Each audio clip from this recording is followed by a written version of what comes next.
All Amen. righty. Thank you so much. I'm timing myself here. 10th step. Thank you. I love you guys. I see a lot of beautiful people that I haven't seen in a while. Good to see you. Um, Real quick, before I get to the 10th step, I came to Narcotics Anonymous because drugs was ravaging my life. I was a slave to the drugs. NA is a fellowship of men and women for whom drugs have become a major problem. I came here because I tried to stop using drugs in every way possible and nothing worked for me. Nothing worked. Religion didn't work. Psychiatry didn't work. Jail didn't work. Witchcraft didn't work. Nothing worked for me. I could not stop using drugs. I was a slave to the drugs. I have a sponsee who I love his quote. He says, when he came to Narcotics Anonymous and he saw the 12 steps of Narcotics Anonymous on the shade, he saw 12 reasons to get the hell out of here. I can identify with that. I wasn't interested in step work. I didn't want to come here to be like an NA nerd, admitting I'm wrong. I had slogans when I got here. I'm not going to get into all that. But one of my slogans was, I may not always be right, but I'm never wrong. You know what I mean? So admitting I'm wrong was not something that I was comfortable with, used to. Where I come from, we justify, rationalize, minimize, and blame. Justify, rationalize, minimize, and blame. And those four defective traits um, do not help me recover. So I came here for drugs. I found out I had a disease called addiction. And if I was going to stay clean and experience recovery, then I needed to work the 12 steps. And so I went to the 12 steps. Now I'm on the 10th step. One of the things that I tell people is that, so I'm clean a long time. I'm clean. My clean date, is February 28th, 1991. I'm clean I got my 18th birthday clean, my 19th birthday clean, all my 20s, all my 30s, all my 40s, now my 50s, I'm clean, right? So I'm clean a long time. Married 25 years, own a home in Florida, have a nice place in Brooklyn, a lot of stuff. I have my own this. I started something very, very successful in 2001. I wrote a book in 2023. I got a lot of wonderful things. Why do I say that? Why am I giving you my successful recovery works resume? Because the 10th step says this: nothing we have is permanent. So all the wonderful things I've acquired in Narcotics Anonymous, all the wonderful things, all the accolades, all the success marks, all the benchmarks, all the mile markers is not permanent. One of the most warnings that we get from the literature for people who have some clean time is that if we do not stay aware, and if you do a study on the word aware and what that means, and I'm not going to get into that. I do workshops, if we do not stay aware of our character defects, those character defects can put you in a corner, which no matter what tattoo, that you cannot come out of clean. You understand? With all your sponsees, with all your CDs, Raymond, with all your, the disease of addiction wants to use the character defects to finish the job it started with the drugs. So I don't drink alcohol. I don't smoke marijuana. I don't sniff cocaine. I don't smoke crack. But if I continue to drink rage, or if I sniff resentments, or if I shoot anger and fear, if these defects can ravage me while I'm in recovery and can create, and this is what I tell people, how does somebody with 20 years clean go back to using? How does somebody with 40 years clean go back to using? How does somebody with 18 months clean go back? How does someone with substantial amount of clean time, and substantial amount of clean time is up to the individual. somebody said 29 days is a lot of clean time. I agree with you. Why do people with substantial amount of clean time, we read it at every meeting, alcohol is a drug, alcohol is a drug, alcohol is a drug. The only drug we mention twice at every meeting, how do you forget that alcohol is a drug after 20 years, after you've been hearing that is a drug for 20 years? How do you forget that? The defects. Gamble enough, lust out enough, lie enough, fantasize enough, right? We know that depending how much fantasy goes into a relationship, depending how much fantasy goes into a situation, will determine how much pain and suffering comes out of it. We know these things, right? And so these defects can get a literature quoting, sponsorshiping, tuition abiding, basic text carrying member into a corner where she cannot come out of clean. And so this is a warning shot. This is where you have a lot of wonderful things. You got a beautiful flat screen TV and you got all these wonderful things. And now the 10th step is like putting security cameras in the house. You understand? It's like putting an alarm system in the house. So I want to keep what I got. I didn't come this far just to come this far. I want more in 2024. A little slogan, So I have to take a look at myself continuously. I got to look at my motives. I got to look at my, why is this bothering me? Why do I feel the way I do? Why I got to look at internal way. What's going on inside of you? People, I've been clean long enough. I've done enough work where people don't bring stuff to me. They bring stuff out of me, right? So if I got a coworker that's making me crazy upset and frustrating me, I got what's going on inside of me that I'm giving this person that much power. If I got somebody in my home group that I hope they don't attend the business meeting because what's going on inside of me, I've learned that everything begins and ends with me. I like to blame others, right? I like to speak victimese. I like that, but I've done too much work to stay stuck on stupid and parked on dumb in that particular area. You understand? And so I got to look at myself. I got to say, hey, what's going inside of you? And even sometimes the basic dumb things, when you got all this clean time and you got all this recovery and you got all this God and all this crap, like some simple stuff. Like, when's the last time you called your sponsor? Simple things, right? When's the last time you shared at a meeting how you really felt? Or you just going to share on a topic, on a step, on God, spirituality? When's the last? You got to check in before you check out. Simple things. That little living the program pamphlet still is good with 30-something years clean as is good when I had, 6 months clean. Living the program, asking myself basic kindergarten recovery academic questions. And if I can't answer those questions in a way that's effective in my recovery, then I'm in trouble.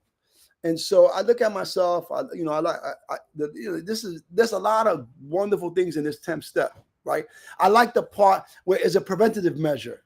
Right. If you look at, I think it works how a step working guide. We got a lot of information now, which is I'm not mad at. I like the literature, but it says, listen, and I think it's a step working guide where we're talking about having honesty, where we can have this honesty when we look back after a circumstance, after I said things, after I've done things, after I exploded, after I acted out. I can say, man, you played yourself here. Man, you should never said that. Right. You didn't have to go that far. Right.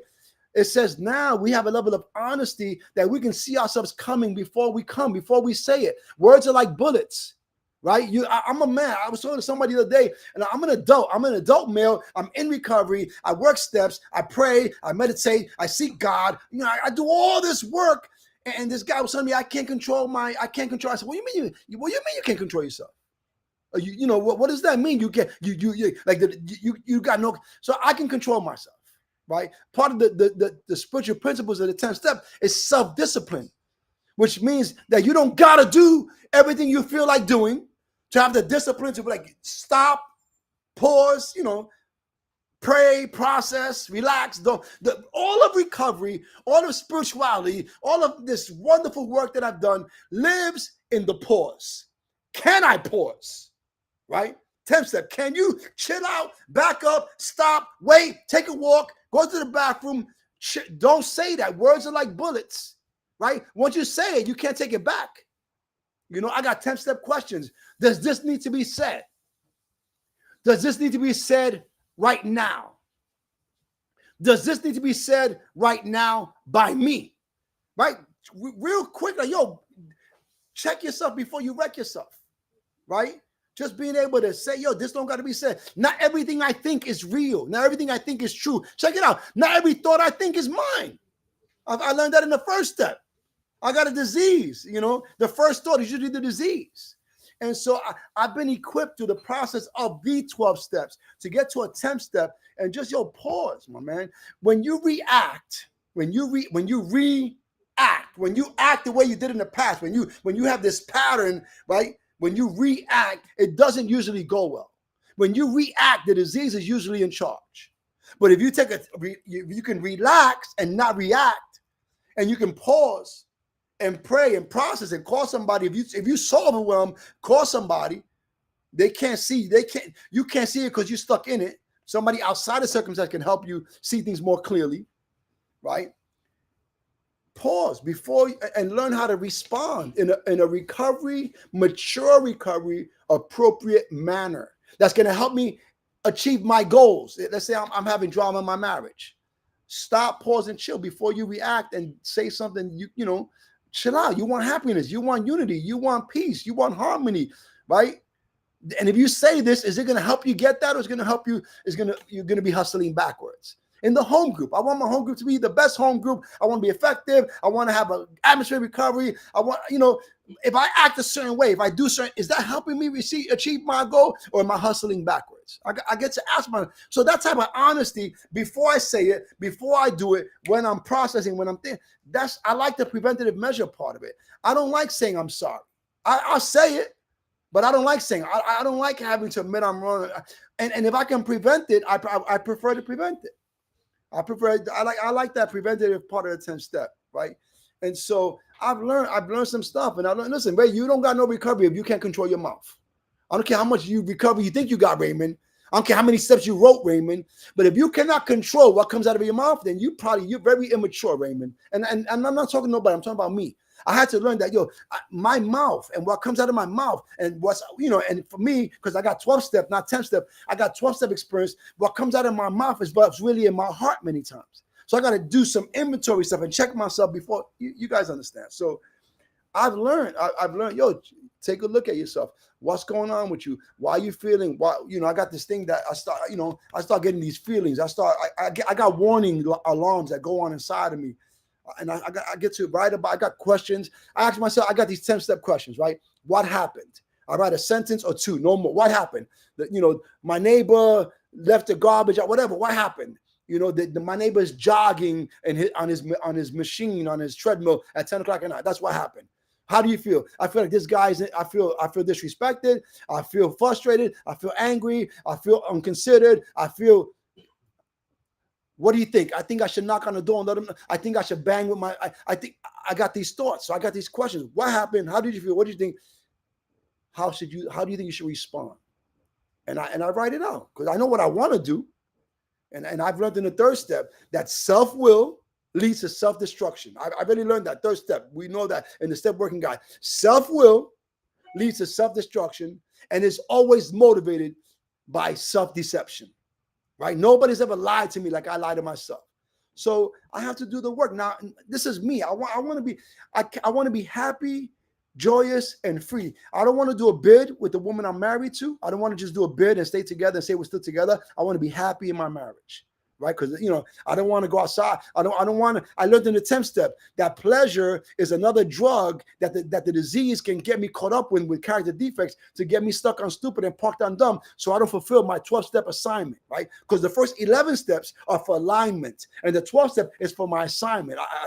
I've done enough work that I'm not in jail. I'm not in Rikers Island. I'm not up north. I'm not rolling around the streets on World Star Hip Hop. I'm not out there because God got me clean for a reason. I didn't come to NA by accident. God brought me to NA. The power that brought me to the rooms is still with me and can help me if I allow. I'm here with a purpose. And in my 10th step, now this is very important. In my 10th step, I got to clear away anything that might be bothering me, any resentments, any bitterness, any jealousy, any envy, and whatever's going on in my soul. Because the steps help me dig into my soul to look at what needs to be addressed. So I can go to my 11th step and ask God to empower me to fulfill my purpose, right? And I'm big on purpose. I'm big on impacting lives. I'm big on ascending and growing. I'm big on goals. The 6th step tells me, what you like, what do you want your life to be like? If you're not wasting 16 hours watching porn, if you're not wasting 8 hours masturbating, if you're not wasting 20 hours chasing girls, if you're not wasting 15 hours gambling, if you're not wasting your life doing this stupid, dumb stuff, what can you be doing? And I could be helping people. I could be helping get into detox. I could start, I start a lot of things. I don't want to get into it. I can do things outside. Ron H., one of my favorite speakers in our country, he said, "No, you want to do something great? Do something great outside of NA." And I heard him. And I began to do things outside of NA. And so I'm not wasting time today like I used to waste time trying to fill a void that's never satisfied. Right? I'm not wasting time trying to satisfy a spiritual problem with a physical solution. I'm not wasting, and if I want to keep what I got, because listen, I seen a lot of people who are much smarter than me, because I think I'm very intelligent, who know the literature more than me. I think I know the literature pretty profoundly, who have a relationship with God. I've seen people smarter, more spiritual, better speakers than me smoke crack, shoot dope, and get drunk again. I've seen them, and that it breaks my heart and it scares me, because I'm not afraid of the disease, but I gotta respect this enemy that I'm dealing with. It'll use my clean time, it'll use my success, it'll use whatever against me to try to make me think that I've arrived, that I'm better than, that I'm the man, that I'm this, that I'm that, and yeah. So the 10th step helps me to stay right size, my man. You got what you got because of the grace of God. It wasn't for Ron H. and John C. and Usman and the Jamil the General and it wasn't for John K. and all these other people, Kuso and Ka. It wasn't, you wouldn't be where you're at. You didn't get to where you're at because you're smart and you're sexy and you're spiritual and you're beautiful Puerto Rican, even though I am a beautiful Puerto Rican, right? I didn't get here because I got here because I'm standing on the shoulders of giants in Narcotics Anonymous. And if I want to keep what I got to continue to take a look at what's going on inside of me. And so I'm big. 10 step is a big deal. This disease is cunning, baffling. The more clean time, the more insidious. Check it out. Let me use a different word. The more sophisticated the disease gets, right? You get some education, the disease got. The disease is not playing games. And so this whole 10th step, right, about taking a look at my motives, right? I learned this already. If it begins with a defect, it's going to end with a defect. You can't keep it. Raymond, if I sold mad drugs clean and I did other stuff clean and I bought things and I couldn't keep it. You can't. If it starts with a defect, it's going to end with a defect. The girl, if you get a girl with a defect, you can lose a girl with a defect. If it begins with a defect, I've learned some stuff. I don't want to. So I learned, integrity is another spiritual principle in the 10th step. Integrity. Doing the right thing for the right reason when no one is looking, when nobody can clap, when no one's looking. Learn how to do the right thing for the right reason that's when it matters the most, Raymond. When nobody's looking. Real integrity is about what nobody you think will know. And I've learned to be whole, to practice these principles. I'm not perfect. I fall short more than I wish I did, but I'm not falling short in those old areas like I used to. You understand? I got self-righteousness and arrogance. Now I'm dealing with self-righteousness and arrogance. I got to fight intentionally self-righteous thoughts and self-righteous arrogance. And I got to deal with that. I got to remember, you smoke crack, my man, with a 2-inch stem and your lips were burnt. I know you're beautiful now. And I know you like your crazy beard and you got all these. I was a crackhead. I was, sometimes I was a dirty, filthy crackhead who had no hope and no purpose and could not stop smoking crack. And I can't get too big to forget that. I don't ever want to do that. Somebody told me, if you learn a lot, if you learn about self-acceptance and you learn about all the 12 steps and the spiritual principles and the matrix and the deep parts of the esoteric connotations and the narcotic, but you don't learn that you can't pick up one, you didn't learn nothing, And so I'm very grateful for the life I have. I'm very grateful for Jesse asking me to come out. I'm very grateful. I see a lot of you guys. I can't believe that I came into narcotics. Think about this. Everybody's a miracle, but my miracle, I can't believe my clean time is I'm most impressed with my story because I know my pain. Yes, my dog. I get excited and I got clean when I was 17 years old. Who gets clean at 17 from Brooklyn? A crackhead from Brooklyn. Who gets clean at 17? You know what I mean? Like, that's a miracle. I got clean and stood clean. I went to jail clean. But this is what I wanted to say. In the first step, we find out that the drugs, the disease of the drugs made my life unmanageable. right? The drugs made my life. I wasn't washing regularly. I was selling my clothes. I was robbing people. I was even, sticking up my own friends. I was doing, I was in Rikers Island. I didn't go to school. I was in 7th grade to jail. The drugs made my life unmanageable. Check out what happens with the defects. Listen to me very carefully. The defects will make my life unbearable. Where the shame and the guilt of knowing better but not living better. The shame and the guilt of acting in ways that I know I'm stabbing my own soul, knowing that I'm going to suffer, knowing that this instant gratification, the juice is not worth the squeeze, my man. The juice is not stabbing my soul. 5-minute warning. I got you. 5 minutes. Very nice. And so I understand that the defects will put me in a corner. And listen, I remember I was at a meeting once, right? Because I went to jail clean. I got cut in my face clean. I got a story clean, right? I got 18 and 19. I was bugged out. I was cuckoo for Cocoa Puffs without the drugs. All right. I was in NA with a gun. I pistol whipped the guy in my home group because in a business meeting, I was bugged out. I'm not a gangster. I'm cut from a court of cowardice that most men won't admit to. But I was bugged out, 18 and 19 in Narcotics Anonymous. All right. The defects made my life unbearable. I also want to say this because everybody got something, right? I tell you, I struggle with, I just lost like 70 pounds. Like more like 80. I just lost 70 to 80. I just went, I'm winning. NA is telling me how to win. If you use these principles in your food and how you eat food, if you use these principles in your money, if you use these principles in your brain, if you practice these principles in all your affairs, guess what? You're going to start winning in all your affairs, Raymond. How about that? If you practice this thing like you did with the drugs and you do it with chocolate and with porn and with resentment and with whatever, gambling and the scratch-off cards and lotto and the Powerball, whatever, you can win in other areas. And so I'm going to say this in my last, I want to tell you a nice little cute little story. Because, I probably sound, the NA changed my life. I'm very grateful. There's this guy, right? He goes into, I'm not going to say the name of the spot because people get, he goes into a chicken spot. Most hoods have a nice little chicken spot, right? So this guy, he goes into this chicken spot and he orders a bucket of chicken, 2 buckets of chickens, mashed potatoes, biscuits, whatever, corn on the cob. And he's with this beautiful redheaded woman with freckles. All right. He got this bad redheaded with freckles. This girl's bad. Okay. And he orders these buckets of chicken. He orders this biscuits and corn, all the cornbread. And he goes to have this picnic with this girl. And he finds out when he opens the buckets of chicken that there's no chicken in the buckets, that there's all money in the buckets, right? So he's thinking, he'd be like, this girl who works at the chicken spot gave me the wrong bucket. Instead of giving me the chicken, she gave me the buckets where they hide the money in.